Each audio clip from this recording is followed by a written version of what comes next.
మా లోకంలో ఆ దానం చేశాం ఈ దానం చేశాం అంటారు, గొప్పదే. అసలు నిజమైన దానం ఏదో తెలుసా?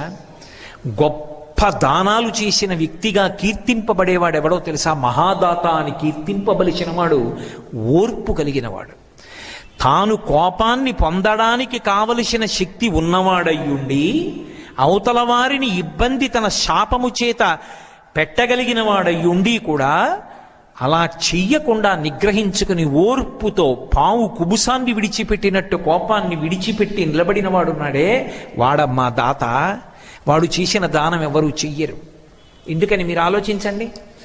వాయువుని వీళ్ళు కానీ శపించారనుకోండి, నువ్వు అంతటా వ్యాపించావని కదా నీకు ఈ గర్వం, అందుకు కదా మాతో ఇలా మాట్లాడి ప్రవర్తించావు, నీకు వ్యాపకత్వము లేకుండుగాక అని ఒక మాట అన్నారనుకోండి.